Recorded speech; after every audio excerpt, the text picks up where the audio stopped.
second.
Right up here.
Jordan. Hello there. Good to see you. Nice to have you. And the boy has his hat on backwards. You might want to help him with that. All right, mommy? Good work, good work. Excellent work, soldiers. Very nice. Excellent. All right. Soldiers, let's line up real quick right here. Ladies and gentlemen, let me stop being rude. My name is Sarge. My friends call me Sarge. My mama called me Sarge. My men call me Sarge. Today, you can call me, eh? Boy, that was weak and pathetic. Let's try.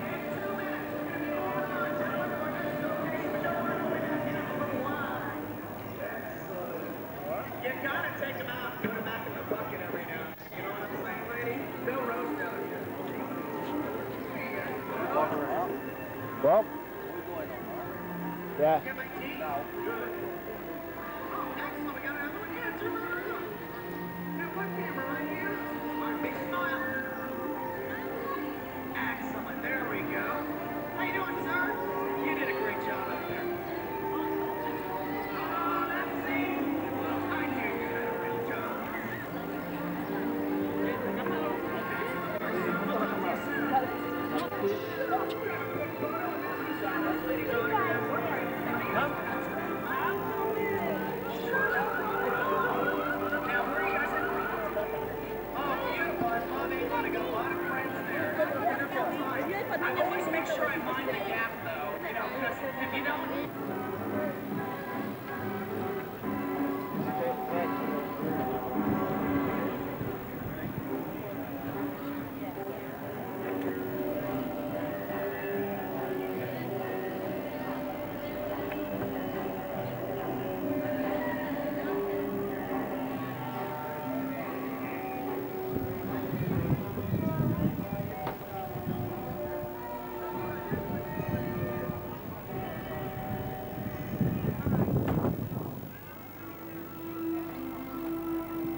Is that the other entrance to the queue?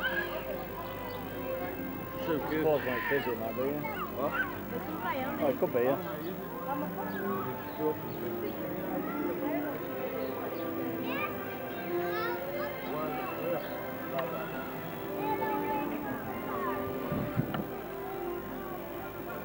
Sorry?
Over under our rails. All right, it looks like we got just about everyone here. So let's get started. Hi everyone, my name's Steve. Down there in the dock is my assistant Chris. And we'd like to welcome you to the Disney MGM Studios Backlot Tour. Your tour will begin right here at the Special Effects Water Tank. Water tanks like this one continue to play a major role in action films today. It's here that the explosive, out-of-control mayhem that you've seen in films such as Crimson Tide, The Rock, and Pearl Harbor can be created using large-scale physical and mechanical effects. The action is then filmed in a carefully planned sequence of events. Today we're going to be filming our own action sequence called Harbor Attack, using some of the same effects that directors like Michael Bay use in their films. As a matter of fact, if you'll look at those overhead monitors, Michael's actually here with us today to set up our scene. In this scene, the patrol boat is on a surveillance mission, searching the skies for enemy aircraft. The crew is caught off guard when the real danger surfaces from beneath the sea. This is going to require a full range of physical effects, split-second timing, and careful direction. We have the lights, we have the cameras. All we need now is the action. And if anyone knows serious action, it's certainly Michael Bay. Now, some of the physical effects that we'll be using in our scenes today include water tanks, pressurized for 100 pounds per square inch, bullet hits, which must be programmed in time to match the continuity of the visuals and eventually the pattern of the sound effect. The last and most important physical effect we'll be using in our scene today is fire, which must be ignited at a precise moment because of the time and effort that it takes to reset charges for an explosion. Of course, the number one consideration in the timing of all of these effects is for the safety of our actors on the set. Hi, what's your name? Ryan? Everyone say hi, Ryan! Hey.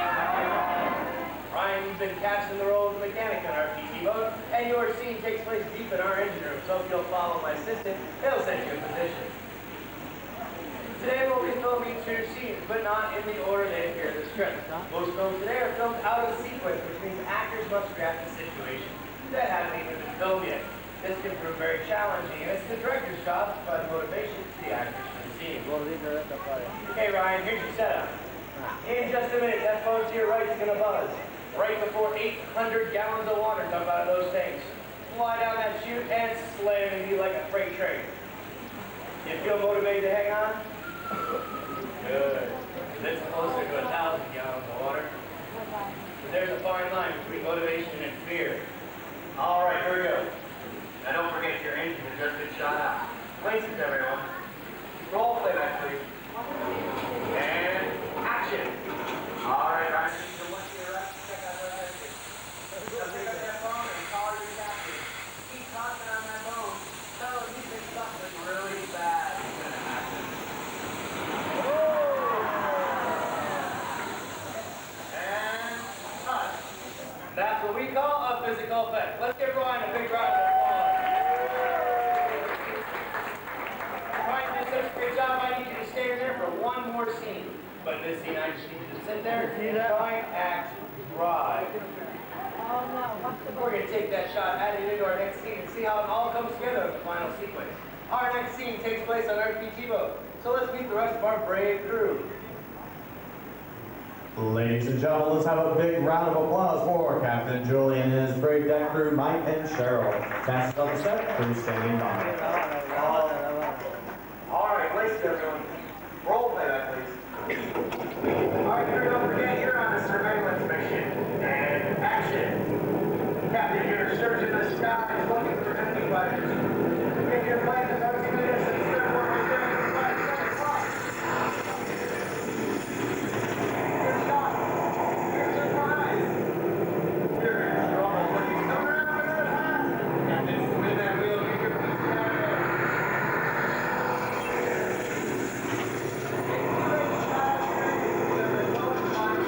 Hey, Decker, remember what's this on the right side of the boat there?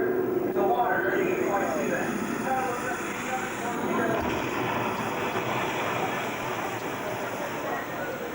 You think it's all over and you start to relax. But just then you hear more planes approaching the distance. You look to the sky and point. Enemy bombers, 12 o'clock. Some way! Everyone hears that.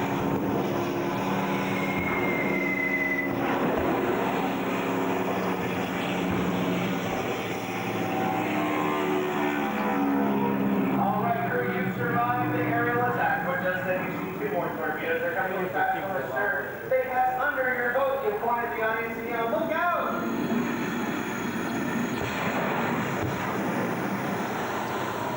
And cut. All right, let's give them all a big round of applause. All right, let's see how well Lucy and sounds. We have some computer-generated images, a few lines of pre-recorded dialogue, and a rousing musical score. Everyone, please look at those overhead monitors now as we present Harbor Attack.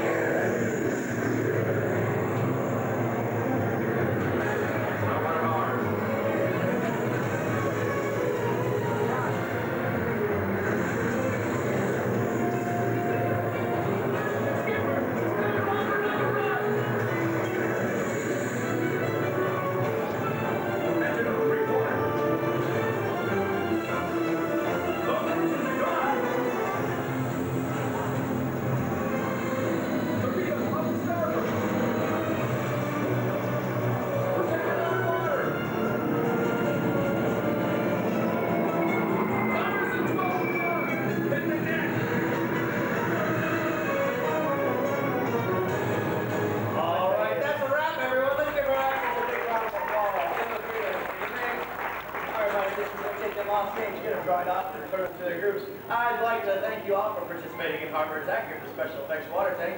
But now, if you're not with our brave volunteers, I'd ask that you please search your left. Proceed down the ramps to our prop warehouse, where a shuttle is Your tour, there was a symbol and landmark of the Disney MGM studio. Take a look up high in the sky toward the front of the shuttle. Off to your left a little bit, you'll see our award-winning Eiffel Tower. It's based on the design of a water tower that Walt Disney had built at his Burbank studios back in 1939. Ours stands a lucky 13 stories tall and is capped off with a giant set of Mickey Mouse ears. Each ear weighs over 2.5 tons. And those of you sitting on the right-hand side of the shuttle, you'll get a better view of the Eiffel Tower once we make a U-turn up ahead. Now, the Disney MGM Studios is more than just a theme park. We're also a high-tech working production center, featuring sound stages, outdoor sets, state-of-the-art editing facilities, recording studios, and everything else needed to produce a movie, TV show, or even a live radio broadcast if need be. Because of this, we usually have a number of productions taking place, and today is no exception. Earlier today, they're testing out some special effects on our back lot, and if we can get clearance, we might be able to drive through that set when they're on a break or in between takes. But I'll let you guys know for sure later on in the tour as we get closer to that set. In the meantime, take a look to your right. You'll see some props you might recognize if you've seen the movie Pearl Harbor starring Ben Affleck and Josh Hartnett. These are 2 of the P-40 replicas created for that film. They're molded from a real P-40 Warhawk airplane out of fiberglass covering a steel frame. Those propellers are made out of wood, and hydraulic motors inside is what spun them. There were 14 other replicas created for this film, but they were pretty much destroyed in all those attack scenes. These 2 are the only ones that have survived. And all those other airplanes you saw in the movie were just simple computer-generated images, or CGI, added on during post-production. Now, if you take a look to your right, you'll get your last eyeful of the Eiffel Tower. That is before we duck indoors into the glamorous world of creative costuming. In creative costuming, the whole process begins with a designer's sketch, and examples of those sketches can be seen out on the far walls on both sides of the shuttle. Special display cases are coming up on your left of what the finished garment looks like. You'll see the actual costumes worn by the actors and actresses in movies like Pearl Harbor, The Rookie, The Princess Diaries, The Royal Tenenbaums, and Snow Dogs. Our team of over 250 skilled professionals make 25,000 costumes every year from over 1.5 million yards of fabric, and that makes us the largest working wardrobe in the entire world. We're now entering our scenic department. These rooms coming up on your left have been used in the past by production companies. This is where they build and store their props. And coming up on your right, you'll see our blacklight studio. That's where scenic artists work on murals that are used across property. And coming up on your left, you'll see our main scenic shop, which is where carpenters create and maintain the sets that are in use, as well as everything else they need to create the atmosphere for when they're filming out on location, as well as out on their sound stages. They're currently working on some toys and backdrops for this new store that's opening up in downtown Disney called Once Upon a Toy. So one of the great things about the movies is they can take us just about anywhere we want to go, from the house next door to a dangerous canyon or to the bottom of the ocean. As we enter our back lot, we take you to all those places I just mentioned. For example, if we were to shoot an undersea adventure, we would head for that green tent coming up on your left. Inside it contains our underwater special effects tank. It just looks like a large swimming pool in there, and it is, but the bottom of it was sculpted to look like the ocean floor. That provides a safer and more controllable environment as opposed to filming out in nature. It was originally built for Terry, Hulk Hogan's series, Thunder in Paradise, and also for the remake of House on Haunted Hill. That's where they shot the underwater nightmare scenes with Jeffrey Rush. We're now taking you to Residential Street, where you'll see some very unusual houses that have no insides or backs to any of them. They're called facades or false fronts, and they're used for exterior filming only.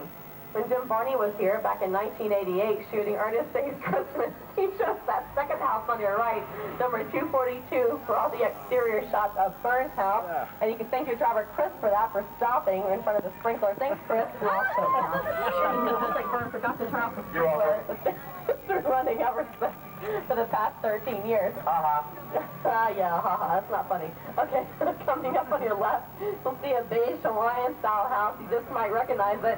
That was home for 7 Emmy Award-winning seasons to the Golden Girls, Dorothy, Blanche, Rose, and Sophia. All the exterior shots were done right here on Residential Street and combined and edited together with interior footage of the actresses out on the soundstage in California. And it happens to be your driver Chris's favorite show in the world. Negative. The Golden Girls. You'll see a blue Cape Cod-style house. That was Alice's house from Adventures in Wonderland over on the Disney Channel. And in Costume Alice, you'll see a beige 2-story facade. That was home to the hit sitcom Empty Nest, starring Richard Mulligan, Dinah Manoff, and Bear the dog as Dreyfus. You might also remember them as the TV next-door neighbors to the Golden Girls, but when in fact they live right across the street in real life.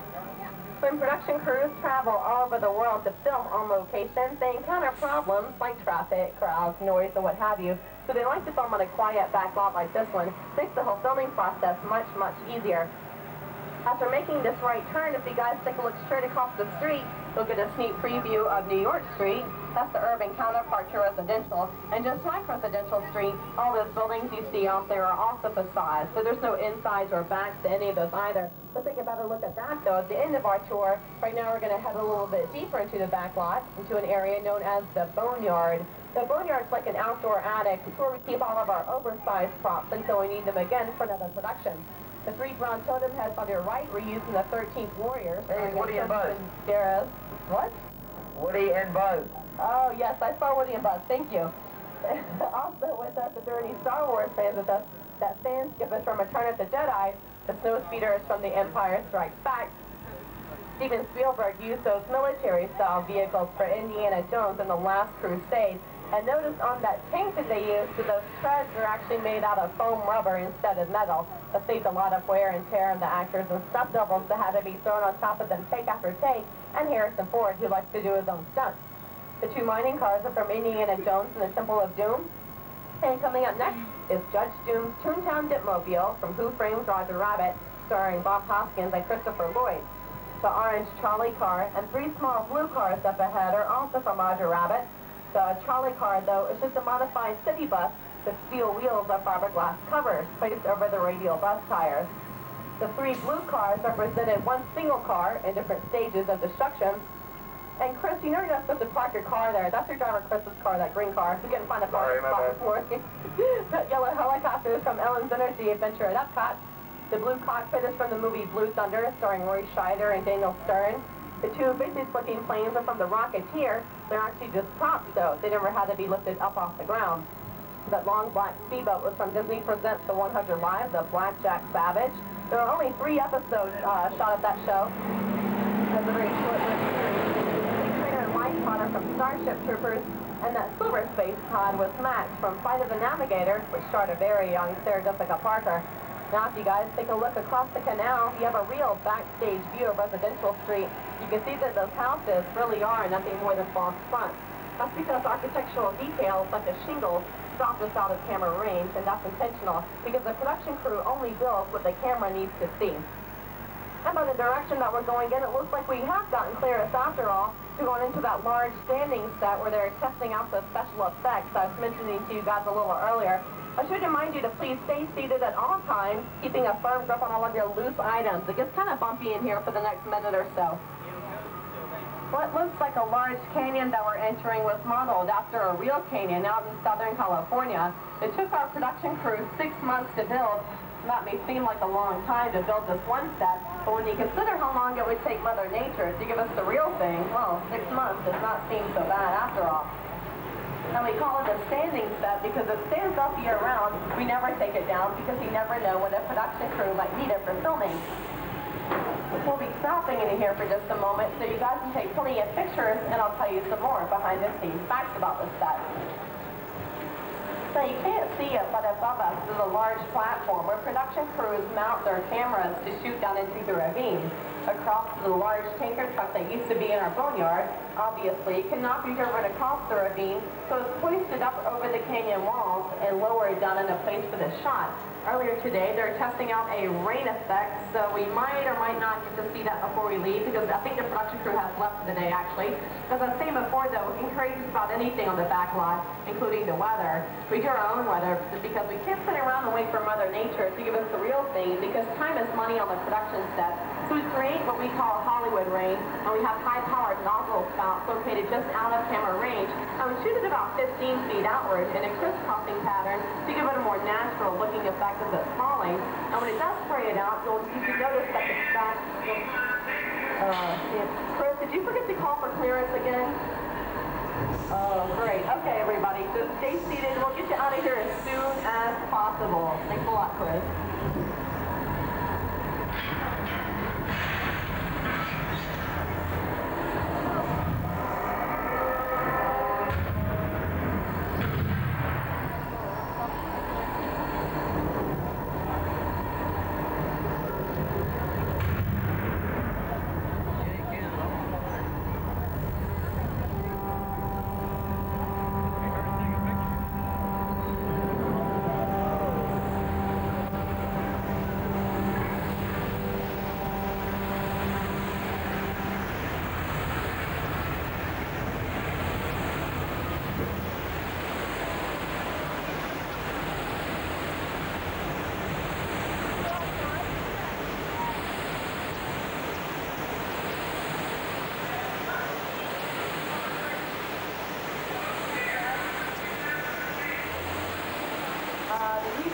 For another take? Oh, yeah, right. I think once is more than enough. Let's get out of here, and I'm sure you guys can probably figure out why we call this Catastrophe Canyon. All right, Chris, we're all clear. Okay. Anyways, I'm sure you guys can probably tell from my horrible acting that none of this is real. It's not really a production crew affair. We have a lot of stuff for you, our guests, and we hope you enjoyed it.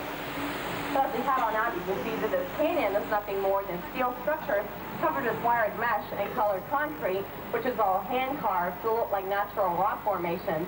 The small yellow pipes you see running throughout supply the propane needed for those fires and explosions, while the larger gray pipes carry the water needed for the flash floods. We created the floods when we opened up the gates of 3 large holding tanks up at the top, and that sent 70,000 gallons of water thundering towards our shuttle. And to add more action to the scene, we use high-powered air cannons to blow some of that water into the canyon. And those air cannons are so powerful that we take them to New York City and place the basketball inside one of them. We can shoot that basketball up and over the top of the Empire State Building as room is spare. The earthquake you felt was created by using hydraulic shaker tables located underneath the bridge. The entire show can be reset in just 3.5 minutes thanks to the help of our Hollywood special effects team. But now from the canyons of California to the streets of New York, we'll have you across country in record time. Coming up on your right after the bushes, you'll see a large airplane that has very special meaning to us. Airports across the country do this as the 234 Mickey Mouse. It's the only thing in our boneyard that's actually not a prop. That was Walt Disney's personal private airplane that he used for secret scouting missions all over Florida when he was looking for just the right location for what would become the Walt Disney World Resort one day. He also used it to transport himself and his Imagineers from California to New York City during the final planning stages of the 1964 World's Fair. As we're making our left turn back onto the streets of New York, you guys can kind of take a look off to your right. You can see our brown building, which is our backlot theater. That's where we have the Hunchback of Notre Dame. It's a live musical show based on our 34th animated feature. That was an excellent show. You definitely want to check that out today. The last show is at 4 o'clock, so get there early so you can get a good seat for that. Coming up on your right to the trees, you can see some of the steel structures that keep our backlot standing. Designed with Florida weather in mind, they can withstand hurricane-force winds of up to 100 miles an hour, which is pretty amazing when you consider that all of those facades are just made out of styrofoam, fiberglass, plywood, then a thin layer of concrete is added to give it texture and prevent deterioration. There seems to be a lot of characters out there signing autographs today. And also coming up on your right, when you look at the Washington Square Arch, you have a real view of the New York City skyline right here in Central Florida. The skyline is just a series of painted flats. That's an old movie trick called forced perspective. And while the real Empire State Building is over 100 stories tall, ours is just over 4. You might have also noticed a funny-looking blue creature peeking out the top of the Empire State Building. That is Stitch from our newest feature-length animated film called Lilo and Stitch, that is now playing in theaters nationwide. Okay, looks like we're approaching the end of our tour. Hope you guys have enjoyed it. Please stay seated until the shuttle has come to a complete stop. And if you're traveling with a stroller today, please wait and unfold that stroller beyond that yellow safety line so we can close the doors behind you. You'll be exiting through those blue sliding glass doors on your right through our American Film Institute showcase, where we're currently featuring an exhibit called Dress to Thrill, Fashionable Women in Film.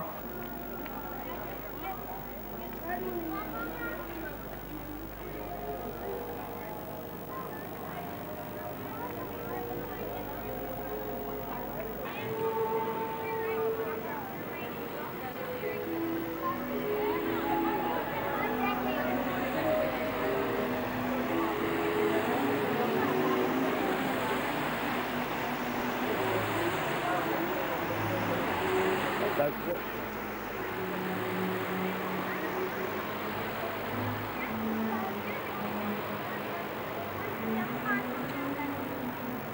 They like it. They like the Cody part.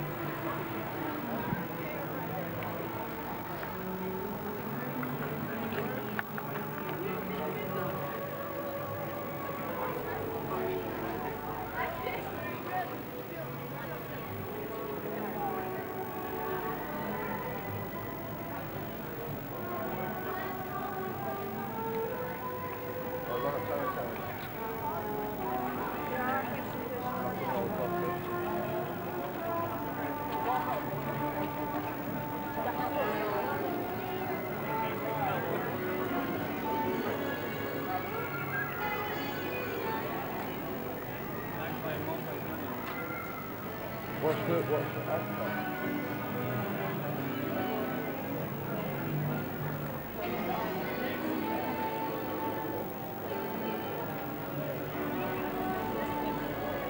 Well, going there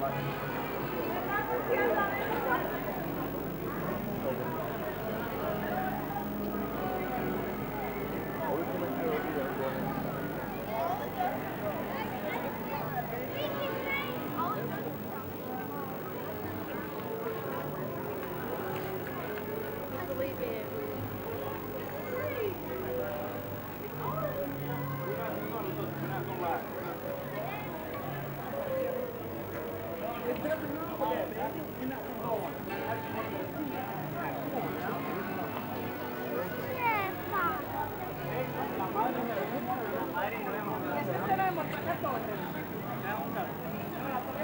pasa nada.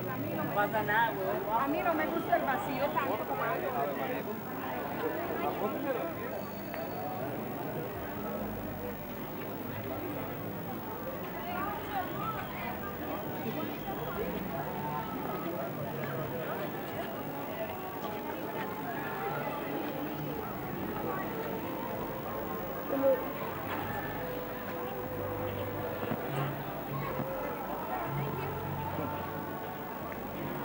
Don't spray it back.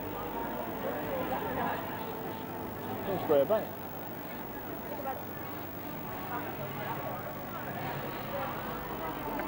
That one's straight.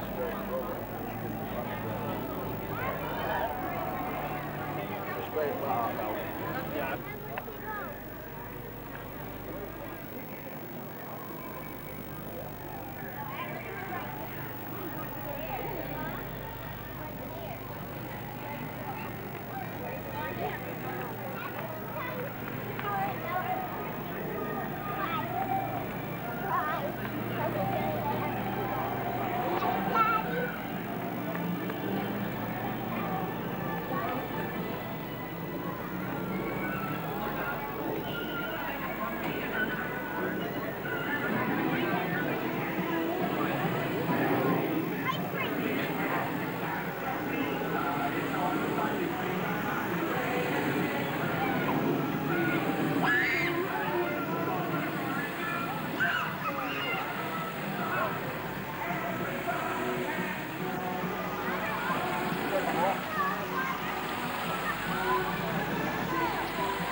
What about me? Gonzo? Gonzo? We have no phone. Well, all right, I ought to get one.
That's more big, George. No, I mean not.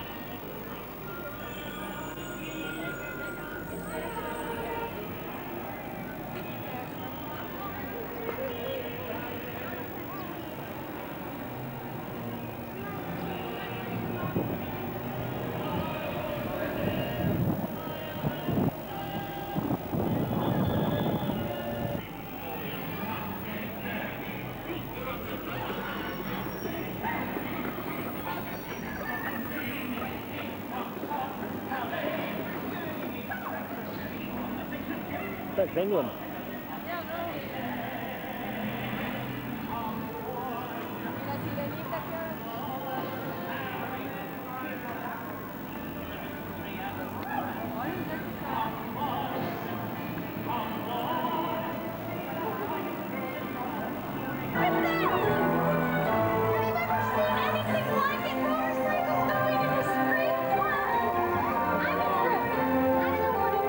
Down the boulevard! There's some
shine our